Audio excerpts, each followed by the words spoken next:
On this Monday, we're talking Lucas late models, Dirt Car Nationals opening at Volusia, several news items, and other weekend winners. Let's go.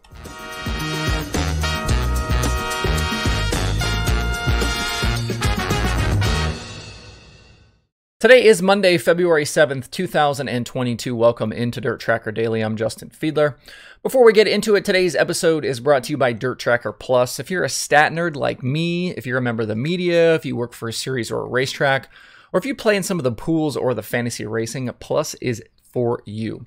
For $4.99 a month or $49.99 a year, get access to added stat tools, a full dashboard, plus exclusive stats in the analytics section at dirttracker.com. It'll help you understand and see dirt racing like you never have before.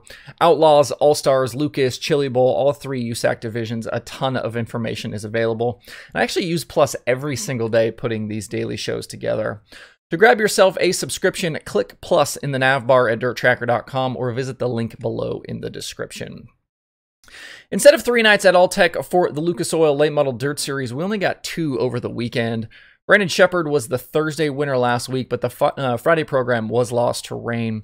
The series was back on Saturday night, though, to continue speed weeks. On the Friday daily, I thought we could see a different winner on the season over the weekend, so I picked Ricky Thornton Jr. for Friday's win. With no racing happening, though, those picks then carried over to Saturday, and I was correct about a different winner. I just picked the wrong guy. In a feature that in a race that featured 5 lead changes among 4 drivers, it was 2020 Series champion Jimmy Owens coming through for the victory. Owens got by both Devin Moran and Tim McCready in lap traffic in the late stages of the race and led the final 8 laps to earn his first victory of the season. McCready ended up second, Jonathan Davenport was third, Devin Moran's top 2 and podium streak was busted with a 4th place run, and Brandon Shepard completed the top 5. Owens, T-Mac, Moran, and Tyler Erb all ended up leading laps. It was really entertaining watching those 3 guys battle through traffic over the second half of that race. Through the first 6 nights, Owens had basically been a non-factor. He had 10th place finishes at Golden Isles and Bubba, but that was really about it. I heard James Essex mention on the broadcast that Owens and his Ramirez Motorsports team had switched back to their Rocket chassis in recent days. That squad had been a pretty staunch Rocket team for quite a few years, but late in 2021 made the move to Longhorns. I guess they decided that that was not the direction they wanted to head now, and it seems to have paid off pretty quickly with the victory. With 7 race nights now complete, Moran still tops the series point standings and will carry that orange spoiler to East Bay. There was no racing on Sunday, but teams did have a chance to get on the track at East Bay with 6 nights of racing set to come this week. East Bay is always a different animal for the late models, and we saw some wild stuff at the track in 2021. We had 5 different winners in 6 nights last year, and I think anything could happen between now and Saturday. I think 3 guys to watch for wins this week will be Brandon Shepard, Brandon Overton, and Tyler Erb.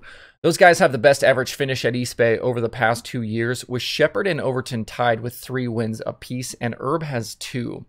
And I don't see any reason to believe that Moran won't continue to be fast as well. The DirtTracker.com analytics prediction formula likes Shepard for tonight, and I think I agree. He's got top 10s in every Lucas race so far, including that win on Thursday, plus 4 straight top 5 runs. Both me and the formula are 2 for 8 so far on the season picking winners. As for car count for this week, if Michael Rigsby is correct, we might be near 70 cars in attendance. Sounds like a lot of guys are headed to Tampa this week that haven't raced thus far during speed weeks.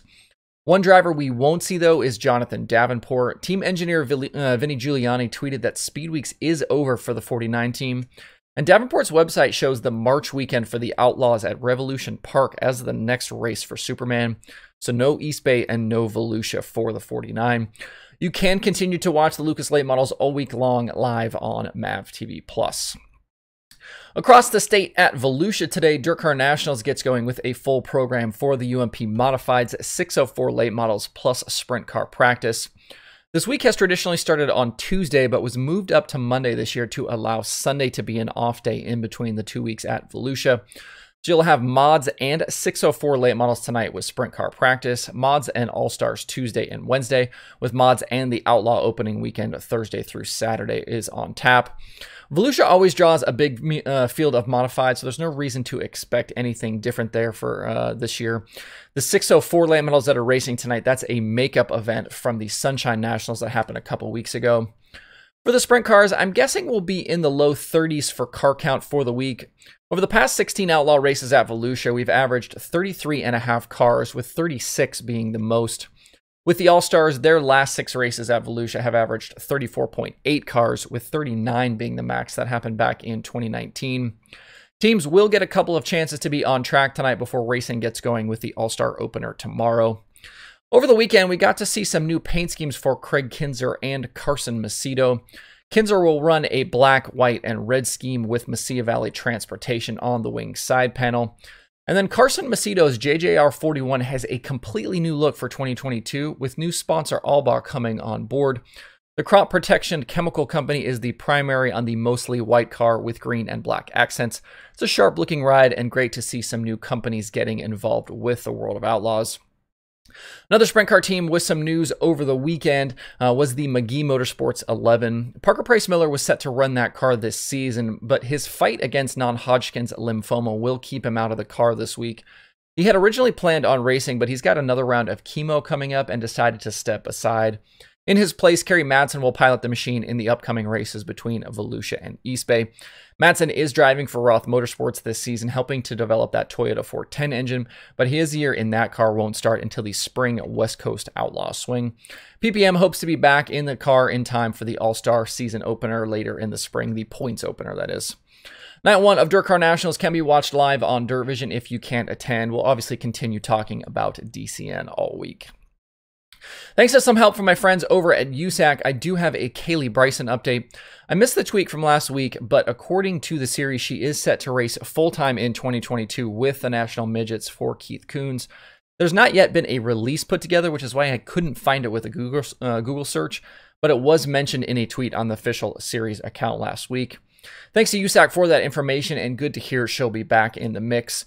She joins Buddy Kofoid, Brenham Crouch, Taylor Reimer, and Bryant Wiedemann as full-timers announced so far for KKM. Bryson ran most of the races in 2020 and a little more than half the schedule in 2021. So for all intents and purposes, this will be her first full-time season. Over her last 49 appearances, she's got 2 top 5s, 8 top 10s, and an average feature finish of 15th. She ended 2021 with a top 5 run at Ventura for Turkey Night, and then in January became the first woman to ever make a Chili Bowl Saturday feature. Bryson ended the night in 18th. Along with the full USAC National Midget schedule, Bryson plans on doing some more pavement late model racing like she did in 2021, and she told Speed Sport a few weeks ago that she's trying to go sprint car racing this year. In the piece from Adam Fenwick, she mentioned the possibility and that she was looking towards some 410 stuff. I certainly like that she's interested in a dirt future, especially at a time when it seems like so many want to go pavement racing.